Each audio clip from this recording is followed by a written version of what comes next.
G with his star on the Hollywood Walk of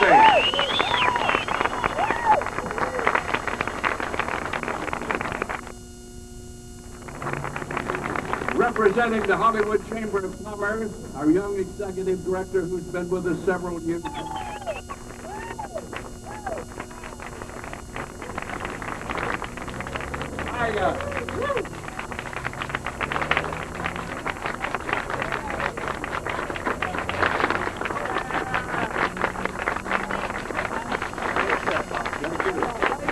Well, here's another very talented gentleman. I always, when I check TV Guide and see his name mentioned, I make it sure that I don't miss the show. He's such a fine actor.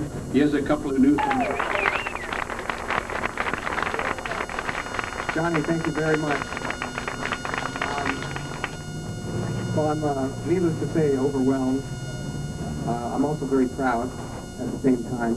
Accepting awards is a little difficult for me, so I'll do the best I can, and just would like to thank Clive Davis for his kind words. Really appreciate that. I did not know that.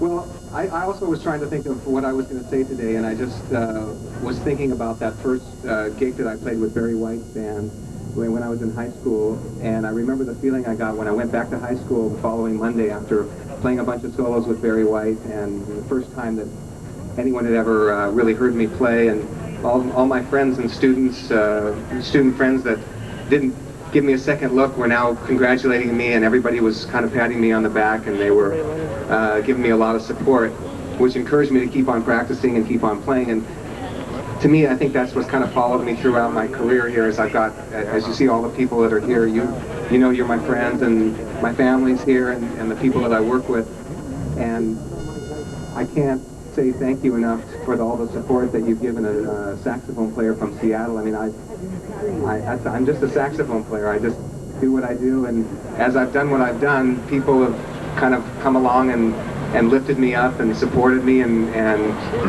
encouraged me, in Clive's case, and even provoked me to create better and better music.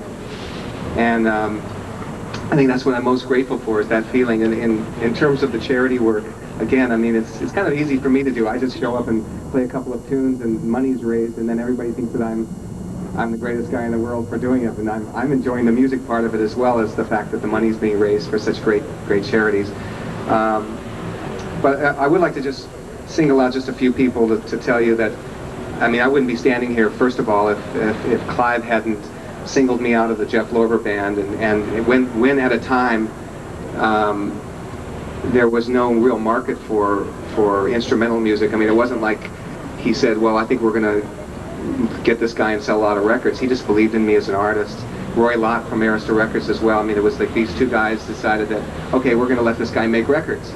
And the first couple of records that I made, they didn't sell very many records, and normally when that happens, the record company says, hey, well, see you later, we'll find somebody else. And they let me continue to make records, and eventually what happened, as I said, at the time when Clive Davis got a star, Clive actually went to all the radio stations, wrote letters, made phone calls, and asked them to play a little instrumental called Songbird, which nobody really wanted to play. Believe me, that was not an easy thing to do.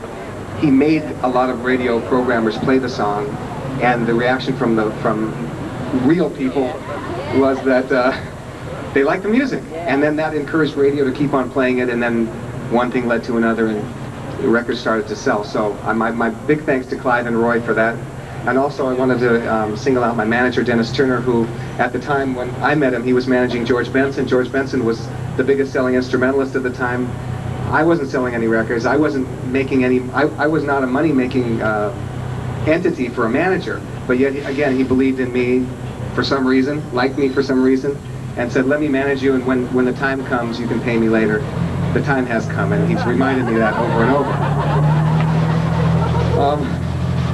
So, with his help, and also, you know, I don't want to make the list too long, but There's a couple other people that have been with me, you know, as part of my little nucleus. My attorney, Gary Gilbert, again, when I couldn't afford these high-priced attorneys, you know, I knew I needed somebody, and he was there again at the time when I couldn't pay him, and he said, just do what you do and you'll pay me later, and it's happening over and over again.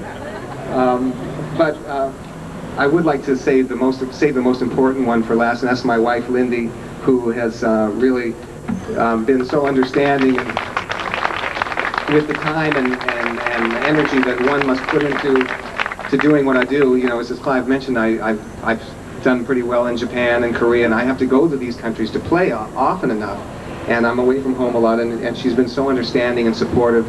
Again, back to the theme is that it's not easy to do anything unless you feel like the support of your family and friends, and I've got that with all of you, especially with my wife, and I'm really, really proud of this moment, and just want to thank Johnny Grant very much, because when Clive Davis got his star, Johnny was the one that said, you know, you should apply. I said, what do you mean apply? Is that how you get a star? Yeah, you got to fill out an application form or something. He says, I think you qualify. So I did, and he, along with the Hollywood Chamber of Commerce, decided that I could get this. So I hope I'm worthy of this award. I appreciate it very much. I just want to say thanks for letting me play my saxophone. It's what I love to do, and I appreciate everybody's support, and just thank you very, very much.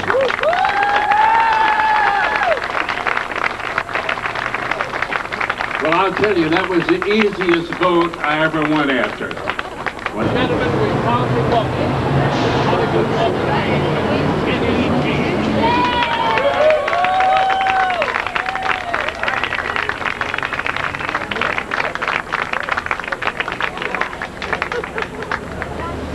Now I have something else. I know how to do that.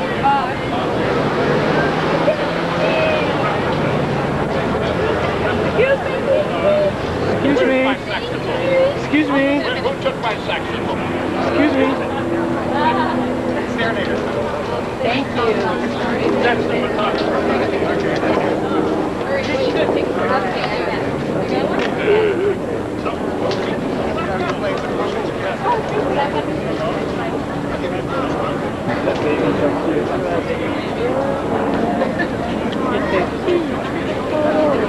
There you go, Anna. Anna, come on, ladies, get in the picture.